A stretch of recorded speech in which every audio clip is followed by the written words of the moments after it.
Happy New Year, everybody, and welcome to the first meeting for 2024 of the Zonta Says Now Intercontinental Think Tank. My name is Carol Theobald, and I have the privilege of leading the Zonta Says Now working group. I'm hosting this meeting today from Perth in Western Australia. Please remember to keep your microphone on mute during presentations, and you're welcome to ask questions or make comments in the chat line. We will record today's meeting, but the conversations in the breakout rooms will not be in the final recording. We've got a full program, so let's get started. We're delighted to welcome you all, especially first-timers, to the think tank, and please use the chat line to say hello and where you're speaking from today. Each month, we highlight a United Nations International Day, and the 24th of January marks the UN International Day of Education. This year, the theme is Learning for Lasting Peace. The UNESCO recommendation on education for peace, human rights and sustainable development acknowledges that education throughout life, in all its forms and dimensions, in and out of schools, shapes how we see the world and treat others. Education can and should be a pathway to constructing lasting peace. And today's guest speaker later on will focus on education. Our Intercontinental think tank is coordinated by our Zonta Says Now working group, and various members will be helping with today's meeting. I'll now ask Bobby to explain why Zonta Says Now. Okay, so let's remind ourselves why Zonta Says Now to gender equal climate action. This train was built during the Industrial Revolution, which is a time when humans started putting more greenhouse gas emissions into the atmosphere. And so they're accumulating, they're forming a blanket around the world and causing global warming and associated extreme weather events. We have extreme droughts, we have floods, fires, and storms that trigger social disruption and causes millions of people to lose their livelihoods and their homes. This social disruption magnifies any inequalities that exist, including gender inequality. Zonta Says Now actually stops the train by advocating for governments to meet their obligations under the Paris Climate Agreement and closing the gender equality gaps in education and health, economic opportunity, and safety. Climate change impacts women and girls of all ages and in all countries. And these are some of the women and girls that inspired the Zonta Says Now working group to take gender equal climate action. Let's start in Sudan. Deborah, age 9, has to walk farther each day looking for food, water, and wood in her drought-affected country, and there's no time for her to go to school. And she no longer has the opportunity to dream of being a teacher. In Mozambique, Ayan, age 11, is frightened as she is being sold into marriage. Her family lost everything in the floods that destroyed the crops and houses and all the buildings, and left the family destitute and unable to feed her. And child marriage seemed like a way out for her. In the Marshall Islands, Waylani, age 17, cannot sleep at night because she's afraid that storm surge will happen and she will drown in her bed. In Nigeria, Ralia, age 33, saw her entire market wash away in the floods, taking her livelihood. And she is worried about how she's going to feed her children. In Canada, Judith, age 42, has a daughter, Claire, age 7. Claire has extreme asthma. And this was made worse, of course, by the wildfire smoke. Judith is losing income as she has to stay home to care for Claire, and she's worried that she may lose her casual job. In Australia, Maria, age 79, walks to the local library in order to find relief from the extreme heat in the air conditioning there. Well, she doesn't have air conditioning in her rented apartment. She has a heart condition and she worries about how she will financially, physically, and mentally survive the heat this summer. And the list goes on. So you see, the climate crisis is not, for us, about statistics. It is about people. Zonta Says Now seeks climate justice for women and girls like Deborah, Ayan, Wailani, Leah, Judith, Claire, and Maria. We want women to be able to prevent and prepare for and respond to, as well as recover from the impacts of climate change on the same basis as men. We do this by taking gender equal climate action locally, nationally, and internationally. And to help us, we have a website and we have think tanks. And we use the 5-step framework for action, always guided by the Zonta International Strategic Plan and the Statement on Climate Change. And we've developed many other resources using the framework to help Zontans in their climate justice journey. Our latest initiative is the virtual art gallery. We've received some wonderful entries already, and some of us still have to submit ours, and you do have time because the closing date has been extended to the end of February so that we can launch the gallery for everyone to look at on April 22nd, which is Mother Earth Day. So please think about entering a photo or perhaps a poem or a painting, a drawing, any kind of art you can think of. And one that you feel expresses how you feel about the changing climate and our response to it. At this point, I'm going to hand it over to Julie.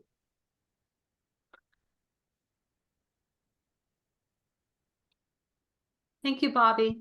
Appreciate that. We've seen, all right, let me get caught up here. So today I'd like to take some time to reflect on what we did last year and also introduce what we have planned for 2024. We had 11 meetings in 2023. The Intercontinental think tank meeting got up and running in February when we took a deep dive into the role of women in disaster preparedness. From March onwards, we celebrated a United Nations Day at each meeting. We raised awareness of days that celebrated happiness, Mother Earth, biological diversity, and ways to combat desertification and drought. Sand and dust storms also. We also acknowledged Humanitarian Day and days that covered food loss and waste, rural women, violence against women, and human rights. Who knew there were so many UN days to celebrate, and we didn't even cover them all. One of the aims of the biennium was for Zontians from the global north to meet and talk with Zontians from the global south. We invited members from around the world to share their climate-related challenges in their countries and what actions could be taken to help build a better world for women and girls.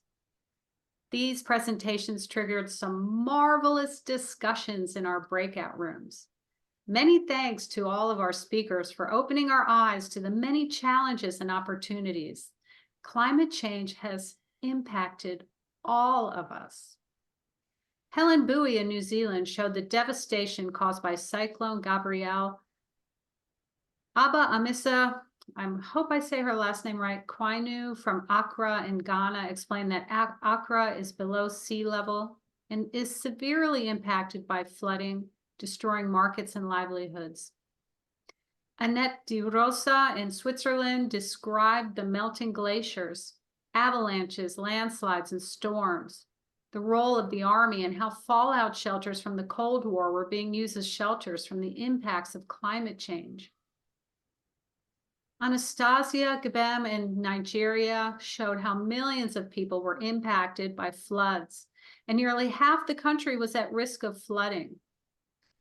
Hasna Mudud in Bangladesh reflected on the floods in her country, concerns with plastic pollution, and how Zontians can use their influence to advocate. Angela Brockman in the USA highlighted how women evacuated to shelters during cyclones were subjected to violence by strangers, and how there are multiple extreme weather events in the USA simultaneously. Shanaz Nathani shared the problems of droughts, floods, and landslides in Sri Lanka, and the importance of having women involved in disaster preparedness. Judith Ainsworth talked about unprecedented heat, fires, and flooding in Canada, and the risks to the boreal forests. Wildfires in 2023 spread smoke into the USA and even reached Europe. Erica Lavia spoke of the cyclones, coastal erosion, and rising sea levels displacing families, and a recent heat wave impacted 90% of India. Mari de los Santos and Bing Karian outlined the changing weather patterns in the Philippines and the legislation developed to address climate change and what it takes to be a responsible human being. Marissa Mason-Smith in the Bahamas highlighted the rise in sea level and ocean temperatures that increase their vulnerability to hurricanes.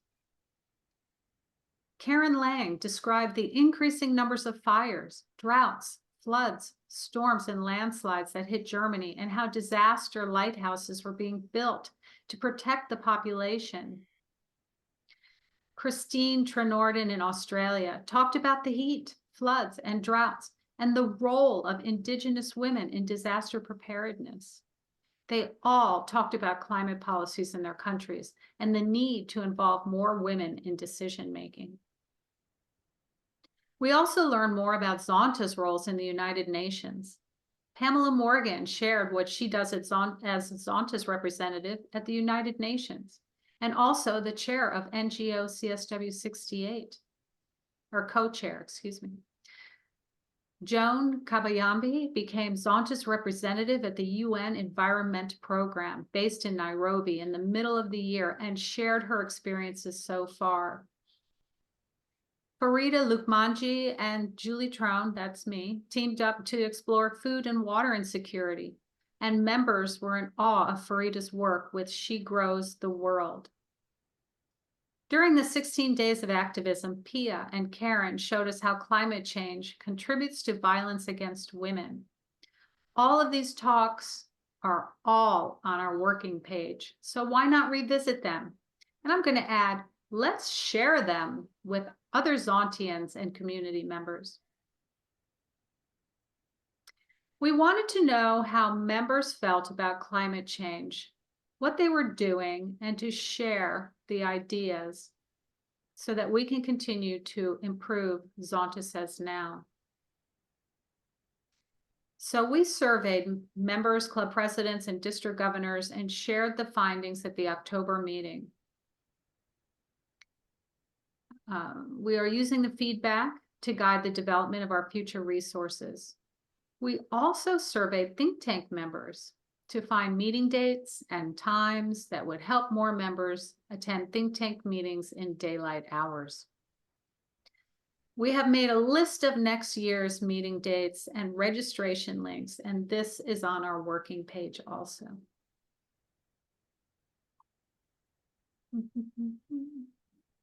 Throughout the year, members have used their voices and raised awareness of Zonta Says Now in their clubs, areas, districts, caucuses, and unions. Our think tank materials provided a lot for members to talk about with their families, friends, and coworkers. The virtual art gallery is designed to let Zontians share how they feel about climate change and gender equality.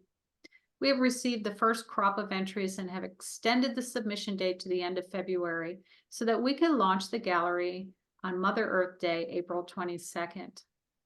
Each month, Zonta Says Now activities feature e-newsletters from Zonta International and The latest edition of the Zontian featured a 2-page spread on achieving climate justice.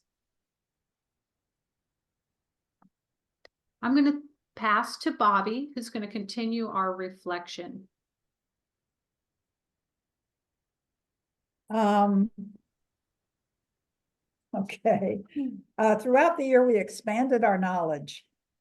We had all heard about the Paris climate agreement, but how many of us had heard about the Sendai framework for disaster risk reduction, or the High Seas Treaty, or the Global Biodiversity Framework? Have we even considered the impacts of desert, land degradation, and drought on women, or how gender bias influences outcomes? We suggested a number of books to read that could expand our knowledge, and reports relating to girls and child marriage that were very illuminating. However, we only recommend reading the summary report of the IPCC Climate Change 2023 synthesis report because it is over 8,000 pages long. Anybody who reads the whole thing can give us a report. The Sustainable Development Goals were developed in 2015 with the view for them to be achieved by 2030. We're halfway now through this time period, and the gender snapshot showed that we still have a lot more work to do if we're going to get anywhere near achieving those goals before 2030. We learned why the Universal Declaration of Human Rights now includes the right to a healthy environment.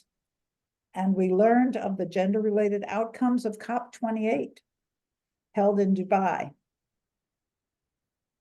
We also created resources, the first of which was our new logo, which headquarters assisted us in creating a logo that's related to Zonta Says No, but different and very distinct. We also have new information on Zonta Says Now on the Zonta International website, on which I just Googled right before I got on this call. And sure enough, in the search bar, if you type in Zonta Says Now, you will pull up all of our information, including the Zonta Says Now fact sheet, which has about 46 references for you to look at. And the Zonta Says Now leaflets that we've designed, including the framework for action and the frequently asked questions. In addition to that, we've created action guides, a list of, the framework for action worksheet is there as well. And the action guides include raising awareness and disaster preparedness, and it's all there for you to find on the website. We also had a go at developing a couple of quizzes to help members learn about plastics in a fun way.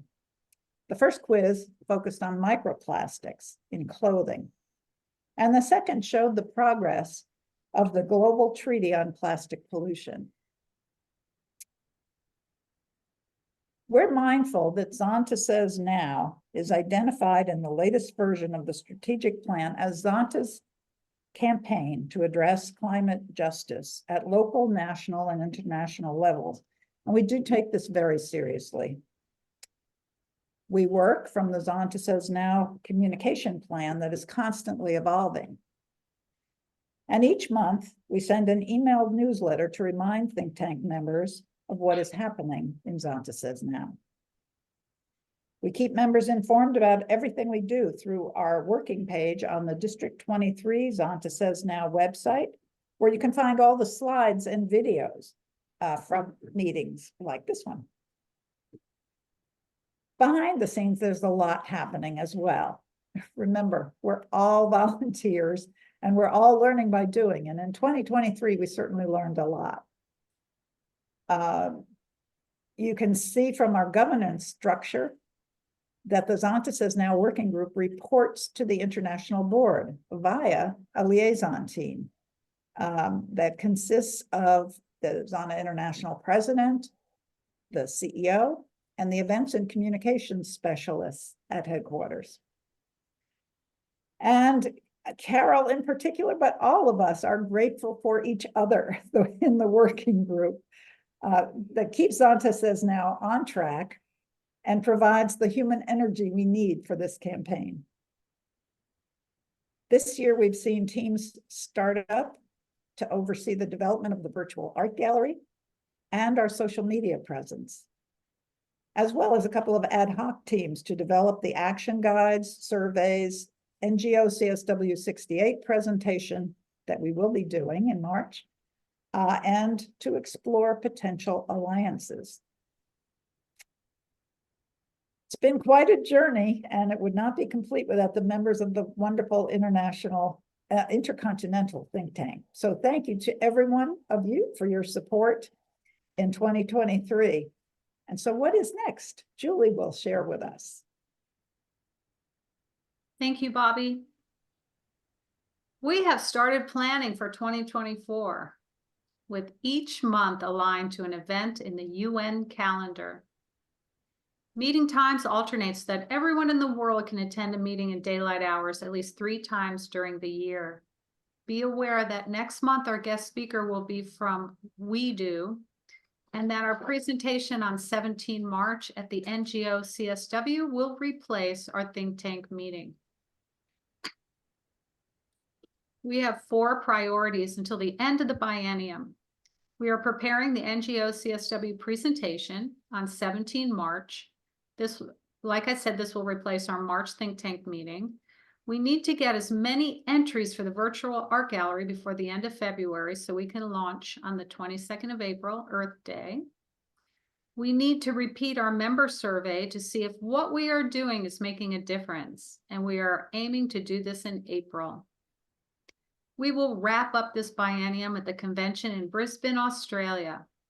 We have prepared a guide for environmentally responsible air travel, but more about that later. One of our key activities of this biennium has been to encourage Zontians and their communities to be disaster ready. We developed the action guide and will develop more materials to go with it that we can use at the Zonta Says Now Disaster Readiness Workshop at convention. So we are already thinking ahead to the next biennium. How would you like to add your skills and humor to help Zonta Says Now grow?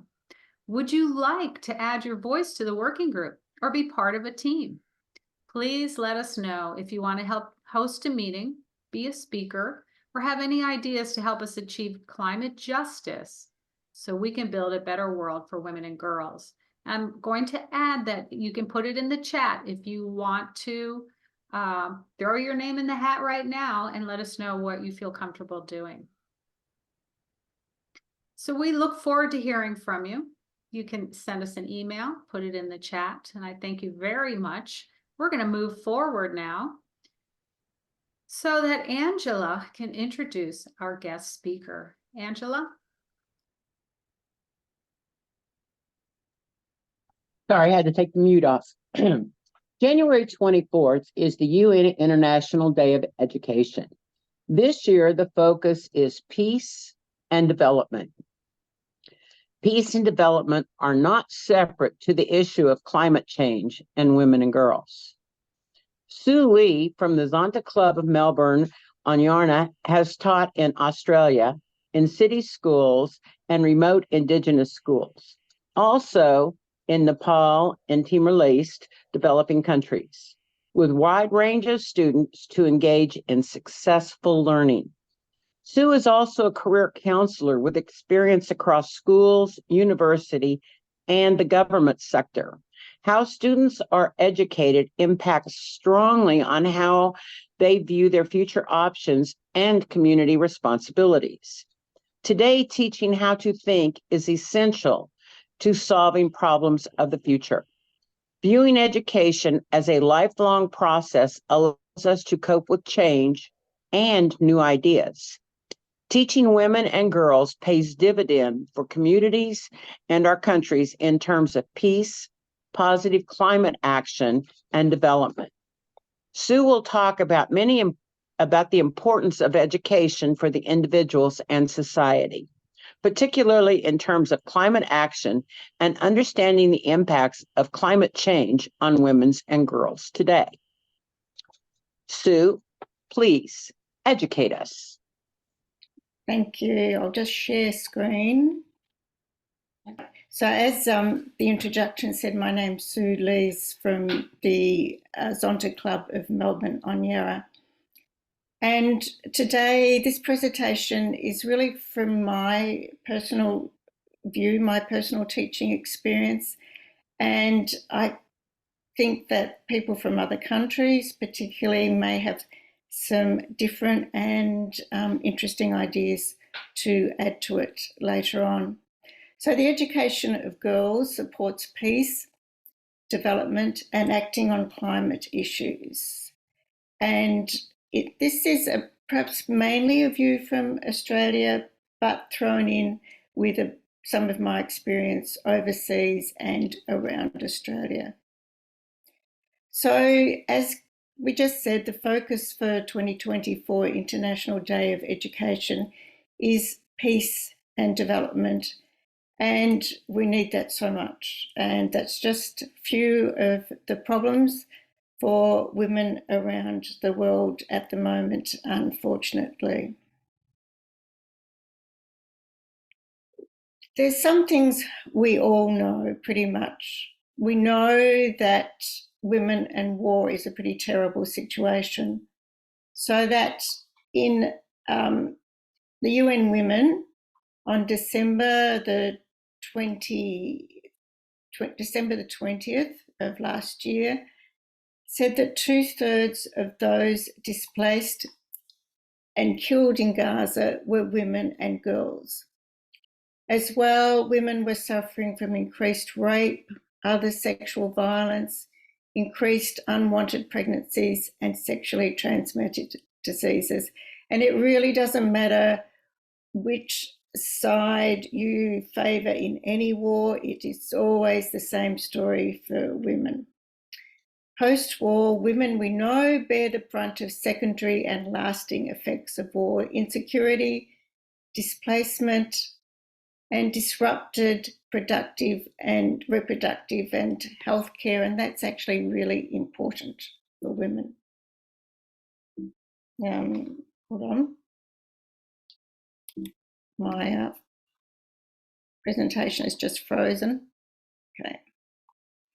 We know that war increases the problems of climate change. That's fairly obvious in many ways. War increases carbon emissions, mechanised equipment uses fossil fuels, something perhaps we don't think about a lot. Just destruction of the environment is very clear. Chemicals remaining as a toxic legacy is something that's actually quite common, and countries like Ukraine have been devastated. We know that women are good for development. We're all fairly aware of that. The IMF, which is the International Monetary Fund, says that empowering women is smart economics, that women's increased economic participation speeds up development, helps overcome poverty, reduces inequalities, and very importantly, improves children's nutrition, health, and school attendance. And we know as mothers and as teachers, the effect on children is just really important. But sometimes what we perhaps don't think about quite as much is that investing in female education is not only a driver for peace and development, but it's also a driver for climate action and climate leadership. So it's actually been looked at and found that for developing countries, women's empowerment has been linked to better environmental outcomes, stricter climate change policies, smaller climate footprint, more protected land, more support for international environmental treaties, increased community resistance to natural disasters. And some of those things we talked about in what Zonta says now covered last year. But the picture I have here is actually one of my friends who's from the Seychelles, who has been involved in a successful campaign to save wetlands there. And that's actually been really important for their community. Something else that we do know, and we've probably all heard this, educate a girl, change the world. But behind slogans and words are really important actions. So what I have found over the years, and a lot of my experience has been educating girls. I've also worked in a boys' school and taught many boys over the years.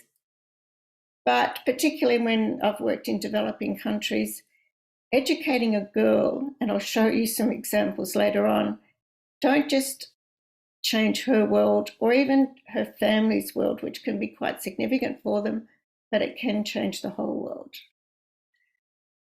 And this is something that I have to say that I have particularly found, is that girls understand concepts of community interest and responsibility earlier than boys. That doesn't mean that boys can't, or that some boys do it very well, but as a general principle, when there's urgency now to have peace, development, act on climate issues, I actually do believe that educating girls and women well will be our best investment, and that well is actually very important.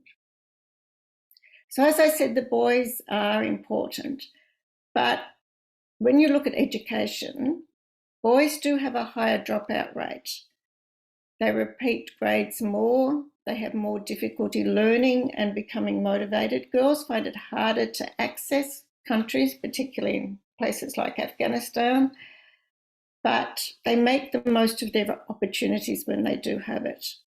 So addressing boys' disengagement from and disadvantage in education will and could be transformative in promoting gender equality. We've certainly it's really important, but we know already it's going to take quite a while to do. Another really important thing about learning now and about education, and pretty much around the world, is that education is seen increasingly as lifelong learning. And that's a really important concept. And it's a really important concept when we're trying to talk about things like climate education. And lifelong learning, what it's really important about it is that it's okay for you to admit that you don't know. Be prepared to find out. Lifelong learning, again, and this is from my perspective as an older person now, is that it can be a challenge, particularly for older people, because a lot of older people haven't really had that concept of lifelong learning. They haven't really engaged in learning for quite a long time. They haven't really been exposed to good, accurate information about climate, unfortunately. And so in Australia, we have an organisation called U3A, and I know that's in England. I'm not sure if it's in America, but it's University of the Third Age. And so there is a very big emphasis on continuing education there. But the interesting thing about U3A is the majority of members are female. Females, they are really keen to keep learning. So if education is to be a good long-term investment with increasing returns for the individual and for society, if it is to be a powerful force in the face of the escalation of climate problems, then how do we educate is actually really important.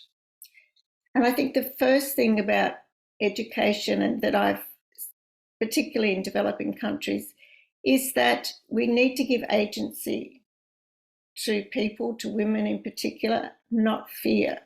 Gone are the days where students were scared of school or people were scared of learning. Fear immobilizes, it stops us taking action. We want to raise people who are prepared to try, who really want to take action. We very much need to respect new ideas and thoughts, and this is where your lifelong learning is important. Importantly, we need to teach concepts. We need to teach how to understand more than facts and figures. So when I've been doing some teaching in Timor-Leste, the government schools, they could teach, and some of them did teach, up to 27 subjects. And they were all fact subjects. So there's only one opportunity to learn, one way to learn, and education's a lot more interesting than that these days. One of the primary things about learning now is that we need to welcome problems. We need to welcome the opportunity to problem solve.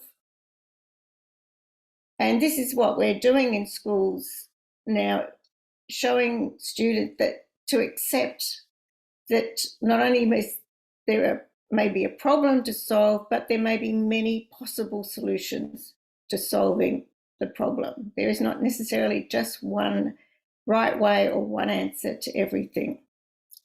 And another thing that we're really concentrating these days is accept that small changes can be important and do add to the big picture. So whether you start your environmental group at school and they go down, as I did many years ago, go down to the local river and do testing, which in fact helps an area to be saved and made into a beautiful park. And that really gave us a lot of impetus to what else could we do? We've done something small, but it was really important to us, to the community. And from that, the interest grew, and lots of people went on to do more work in the environment sphere. So in Australia, we have a group called 1 Million Women. And 1 Million Women has basically worked on the idea of trying to get women to take small, positive climate action in their own lives, in their own home. And they've reached out now to over 1 million women. And so it's a great group, and it's a really important group, and Carol particularly has been quite involved in that group. We need to think very creatively and allow students to think creatively. They're brilliant at it. But we actually also need to teach a proper problem-solving process. So the human society, we have the benefit of past learning, what people have built up. We can actually work out a problem-solving process. And teaching students to think, not what to think, really does empower young people to create a better tomorrow. And there's an international program called Future Problem Solving, and I know that is in America too, and it's a fantastic program. And it teaches an actual 6-step problem-solving process, which can be applied to all sorts of situations in the real world, in all types of careers when you're working, in local and global communities to solve problems, as well as future societies. So the process teaches critical and creative thinking, problem solving, and decision making. And that critical thinking is just huge. And decision making, proper decision making, is so important. So because I'm a careers counsellor also, one of my big jobs over the years has been helping students to choose university courses, tertiary courses, careers that are appropriate to them. And this is an example of Monash University in Melbourne now, and one of the courses that they have developed, which I have had students go to and love. And it's called a Bachelor of Science Advanced Global Challenges. And the information about the course says that it's real-world problem solving, and it is. The summit of your experiences in the course will be a year-long project during which you will work with your peers and in partnership with an external organisation to tackle an issue of real global significance. And students do. It's a very important way to introduce them how to work with problems in the world. Another thing about problems is the fact that you're not necessarily going to win the first time round, you're not going to solve them the first time round. Sometimes you've got to keep coming back. So Anjali Sharma is a current university student in Australia. A couple of years ago, as a Year 12 school student, she was the lead litigant in Sharma and others versus the Environment Minister.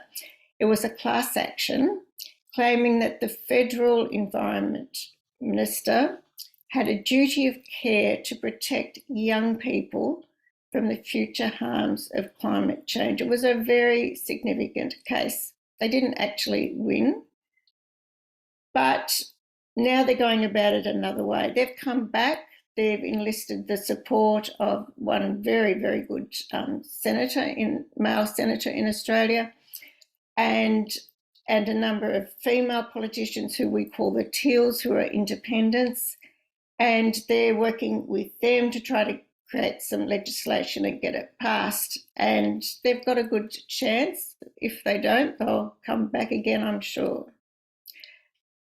The other thing that's really important with education and problem solving is that we need to use other people who have like interests and abilities, use peers and mentors. So the picture that I have here is from some of my Indigenous work, and it's an island called Milingimbi, which is off the north coast of Australia, and there's another island up there I've also worked at called the Tiwi Islands, and they are flat, totally flat. Both of them, that is the level above the sea where the students are standing for the whole island.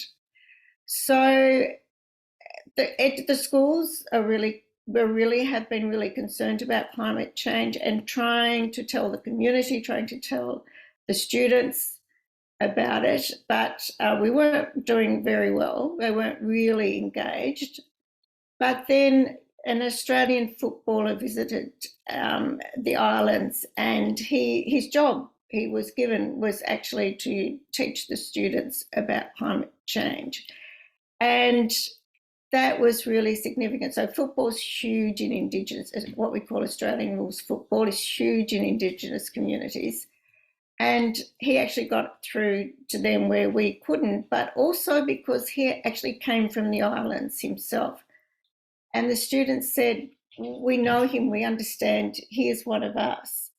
And so that engagement was immediate, and we found that that knowledge and interest lasted. So it's identifying others who are actually very useful at teaching as well. So another thing that I've found over the years is that it is really important to give people recognition for the work that they do, particularly women. In many ways, women and girls don't seek recognition. And we have to actually provide opportunities and encourage them to actually do that. And in doing that, other women, other girls get the idea that it's not only okay to do something, it's okay to stand up and talk about it so that others know what you've done. And so what Zonta does here in this arena is actually already very useful.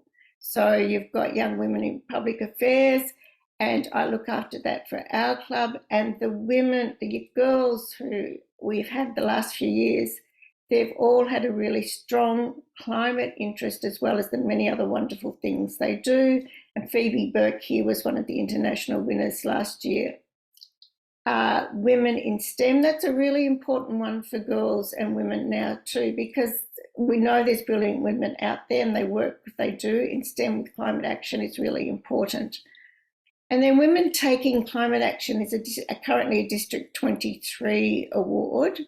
And we have discovered over about the last 3 or 4 years some amazing women who are working in the climate action space in Australia. And here is Dr. Anne Polina, who was one of our winners this year, and she's been involved in the Kimberley region, which is in the north of Australia. The other thing, and I noticed we have somebody from Madagascar, which is wonderful today, support female climate change projects. We can all do a bit of that. We can tell people about them. Again, because like in Madagascar, I was reading about the program, and deforestation has impacted approximately 94% of Madagascar's previously forested lands. I mean, that is just huge.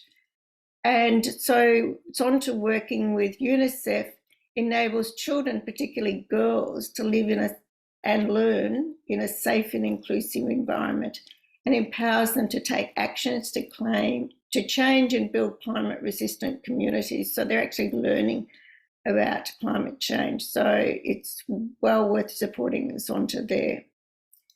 So another thing that I have, this is another personal comment, but I have seen that women, girls, are very interested in the idea of education as part of a social contract. So it's for the community, it's about the community. They see education as a responsibility, a way of navigating change for themselves and for society. They're interested in tackling the big questions that we've got at the moment, like how do we move from a society economy that values consumption and use of resources as the drivers of growth to a society and economy that values sustainability, social, economic, and environmental justice, which we're all trying to work towards. It's a huge question. Women are up for it. And so what is success really? If you try to teach this way, if you try to concentrate on women and girls. So one of the schools I worked at in Timor-Leste was actually a very good international school, Dili International School. And Monique was from a very, very, very poor Timor-Leste family. So Timor-Leste is one of the very poorest nations in the world, and the people who are poor there are really poor. And she managed to get a scholarship to Dili International School, and actually another school in Australia gave a scholarship to the school. So for years 11 and 12, so she came to that school, had to actually learn in English and hadn't learned in English before that, but she did that as well.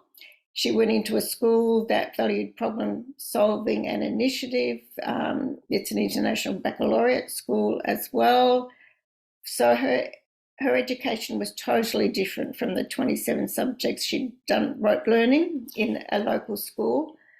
So she worked so hard. She was just incredible. And she got a scholarship eventually to New Zealand to study agriculture and environmental science. And her whole idea always was she was coming back to work for Timor-Leste.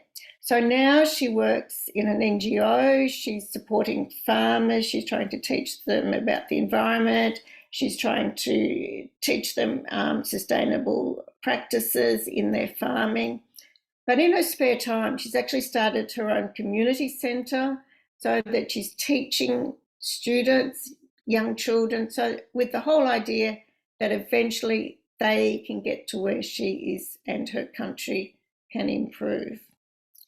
Then in Nepal, we had a big focus on girls' education where I was working in the hill country. And we found one of the big things we did was we introduced computers. We actually got the internet to them. And then we focused on girls. We said the girls actually are the ones who are going to have the first opportunity to learn all this. And so the boys were basically beating the doors down while we taught the girls, and then they had their opportunity.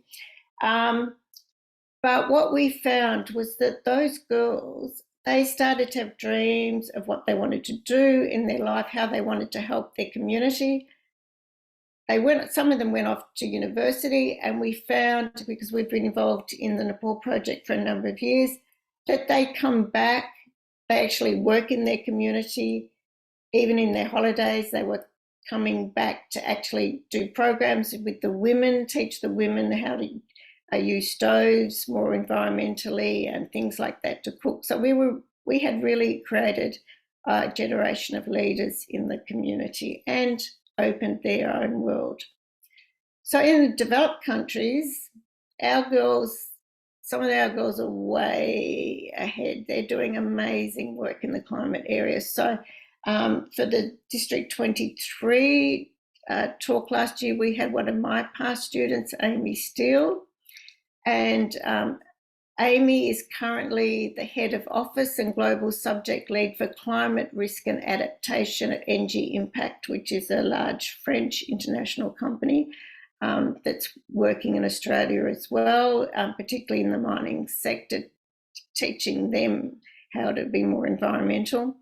She's amazingly passionate about climate change, reducing emissions to protect the health of ecosystems and human beings. And so developing countries, we create wonderful women by doing this type of problem solving education. We do it in developed countries as well.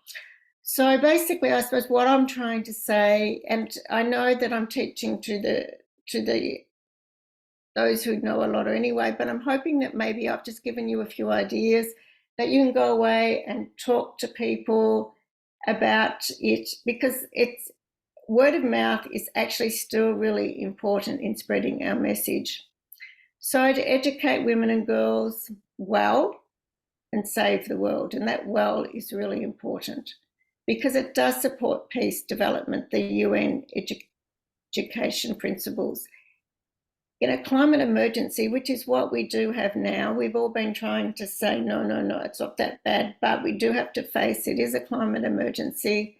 If we give agency to girls, give them the tools, give them good education, I think women and girls are going to be where we're going to actually get the most value for our efforts. So thank you very much, everybody, and I'll stop sharing.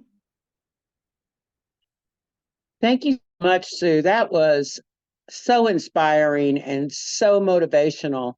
I'm enthralled with all the work that you've been doing. Before we move on, Karen, do we have any questions in the chat line?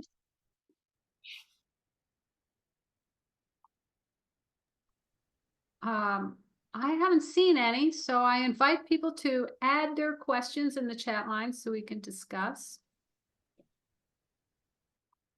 All right. Well, thank you, Julie.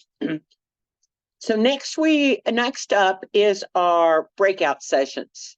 And as the slide shows, the question for today's breakout is, what have you found to be the most effective tools to help people adapt to a changing world?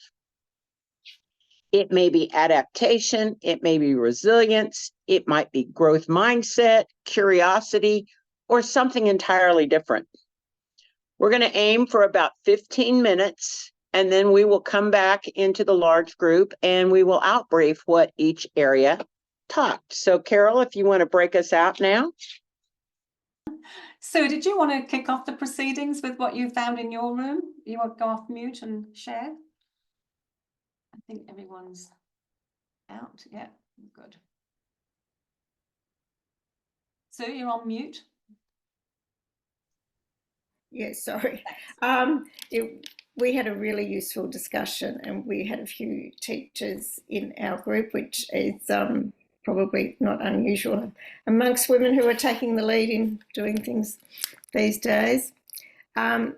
So I think some of the really important things that came out of our group was connecting with people, with students in whatever you're actually teaching, connecting with their culture and their understanding is actually really important.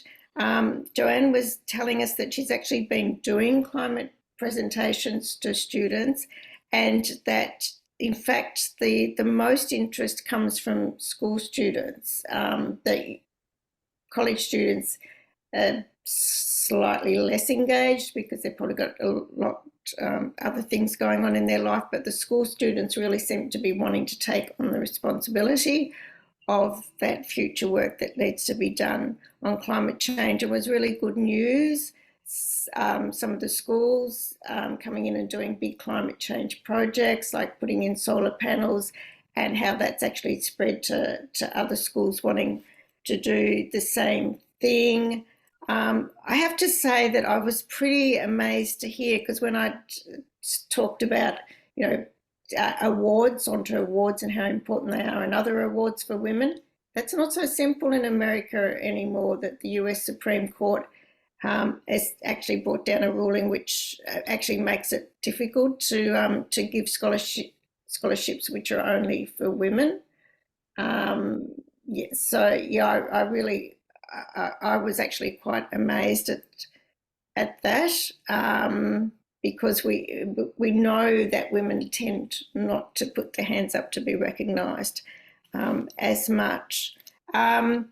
So I think ours came out as a good news story overall, actually, which was excellent to hear.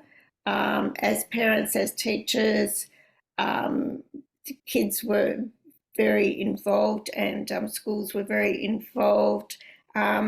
I do want to just say one of Mita's stories about where she's actually including climate change in some of her teaching in Germany, I think it was, and she had some students who are actually from Siberia, and they were talking about solar panels and the value of having solar panels. And then the Siberian students sort of said, well, they're not much use to us, Siberia.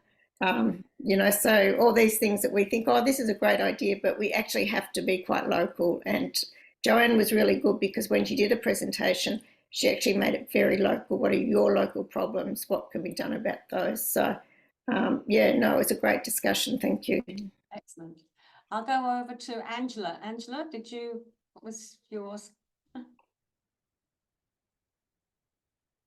You're on mute, Angela. We had a very dynamic group, and one of the things that came out is how emergencies tend to create the opportunities. And after many of the emergencies, then you started looking at emergency management, their systems, and what they need to do and how they impact women.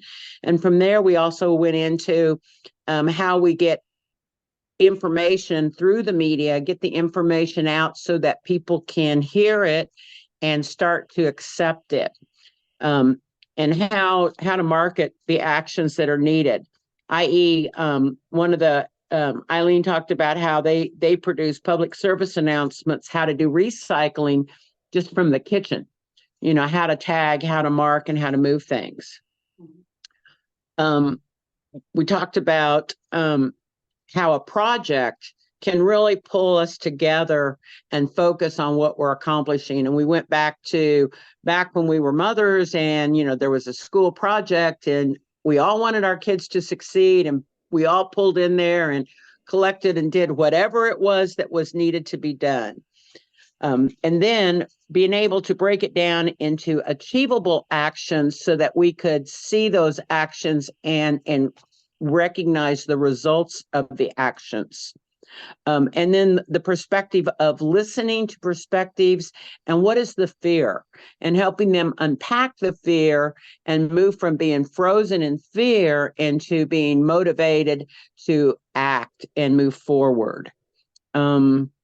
And also in the poor countries, a lot of times the government will start something but may not have the follow through. And that's why it is so important in our teaching and educating girls, because as well known, girls and women tend to be the cleanup crew.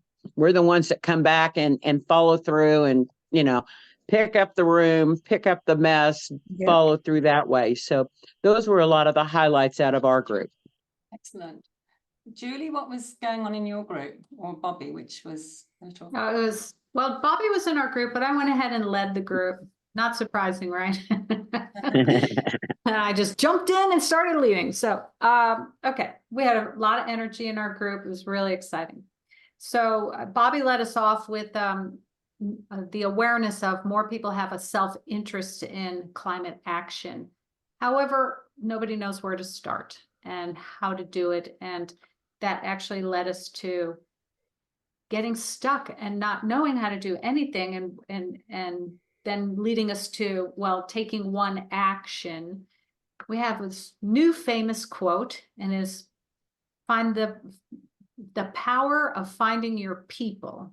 So the power of finding your people is what makes you excited about climate action. Is it advocacy? Is it climate action? Is it doing one action and not changing your whole life? So I felt like when Dee said the power of finding your people, I thought, yeah, that is something that we need to hold on to and talk to people about. What's your power? What's your superpower? We're all super women.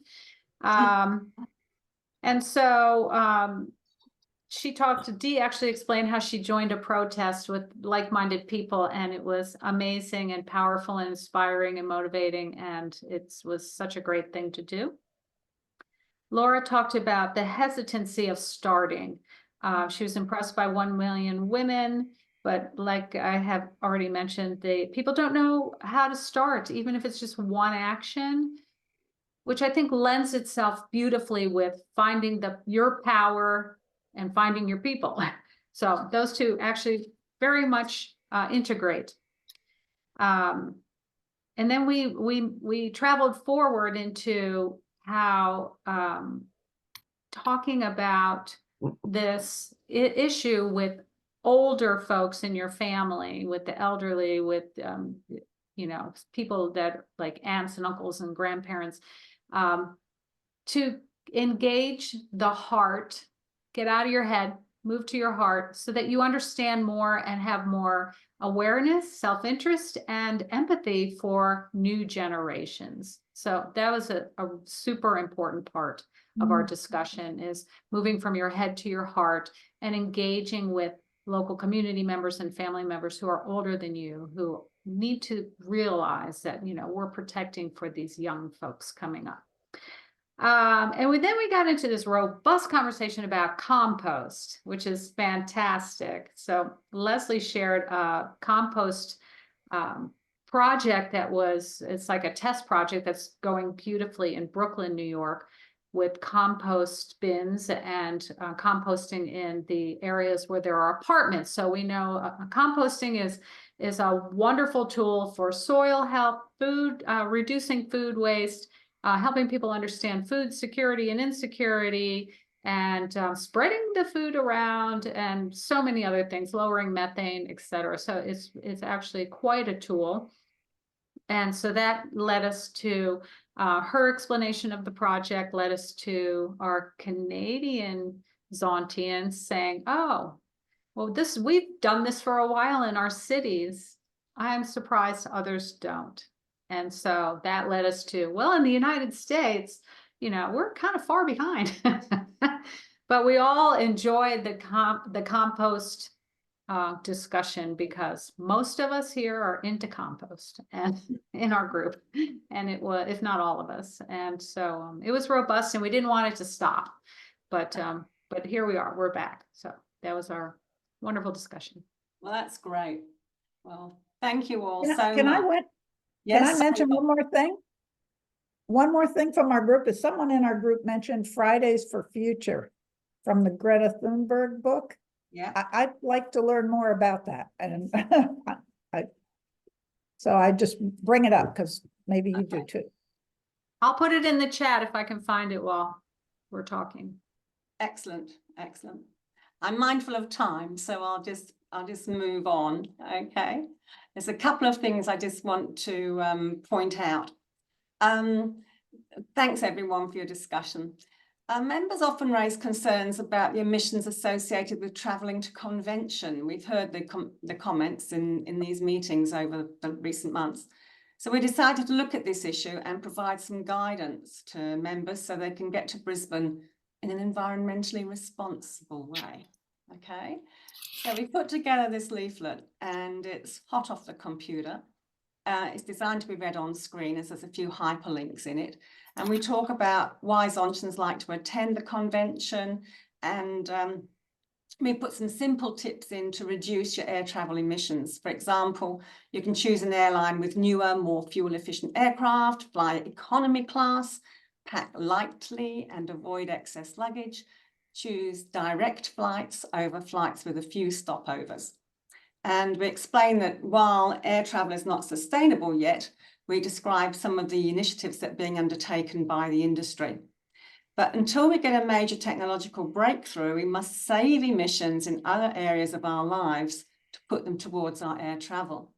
So on page 2, we talk about reducing our personal carbon budget by walking, cycling, using public transport, reducing our energy use, thinking twice before we purchase anything so we consume less and waste less, and reducing the number of flights we take by staying longer at the destination and combining business with pleasure.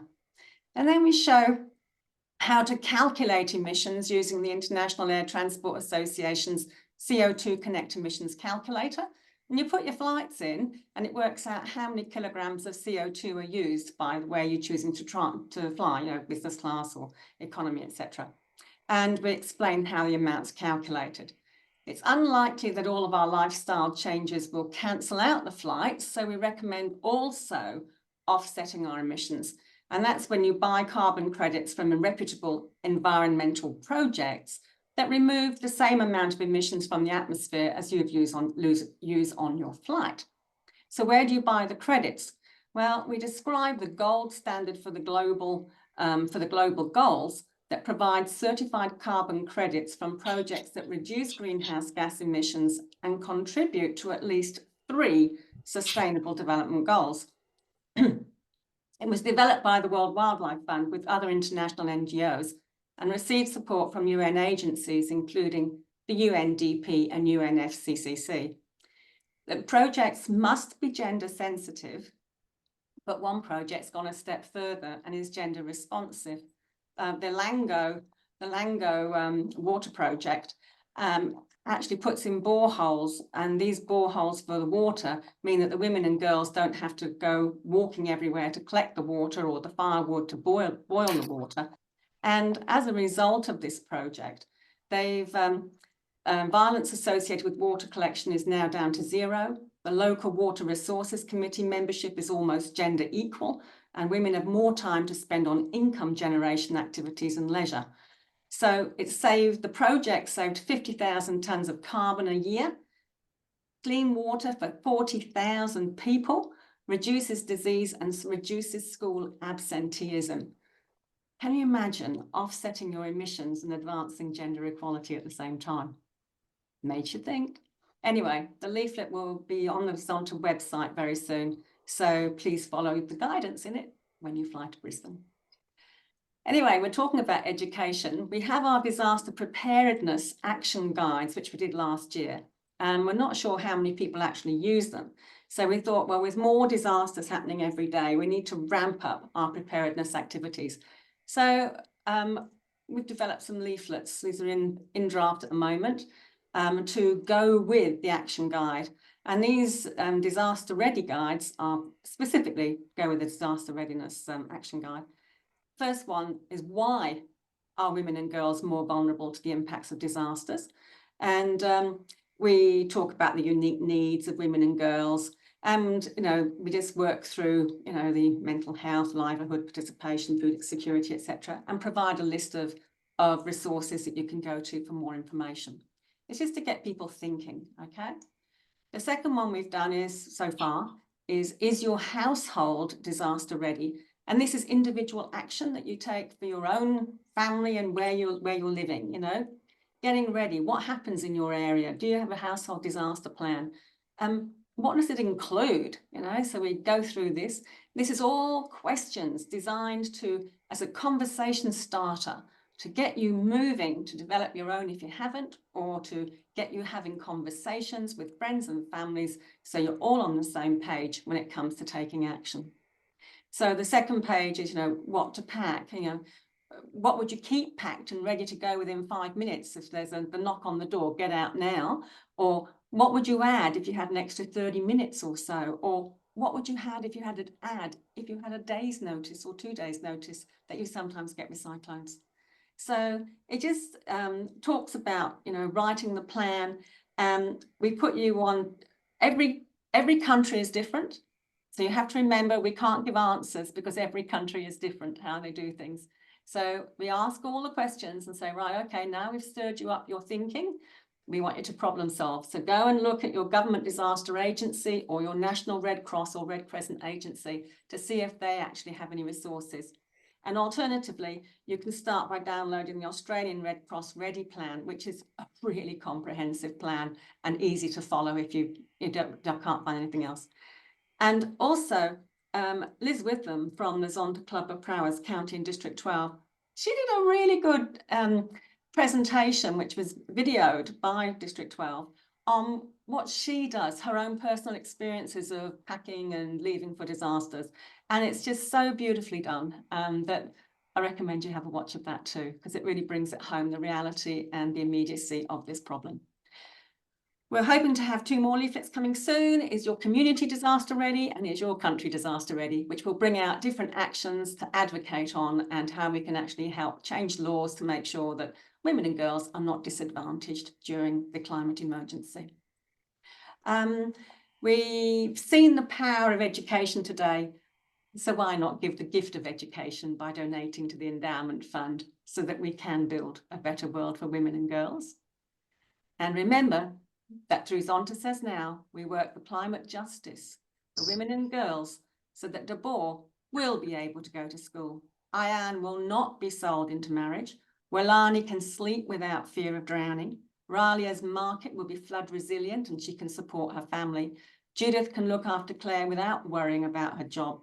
And Maria can be cool in her own home. So as Amelia Earhart said, the most difficult thing is the decision to act. The rest is merely tenacity. So what action will you take on your climate justice journey this month? What's your first action? So finally, to our next meeting, which will be on Sunday, the 18th of February from 10 to 11:30 a.m. UTC. Please register for this meeting now so that the date's in your calendar. And remember that the registration links for next year's meetings and the slides and video from today's meeting can be found on our Intercontinental Think Tank working page at the zontasaysnow.org.au website. So thank you again to all our presenters. Thank you, Suzanne, that was brilliant. And to all of you for the great discussions and for the team in hosting today's event. Remember that through our gender equal climate action, we're building a better world for women and girls. And if you have any questions, please email me. So until next time, keep breathing, keep smiling, and have fun. Thank you. Bye.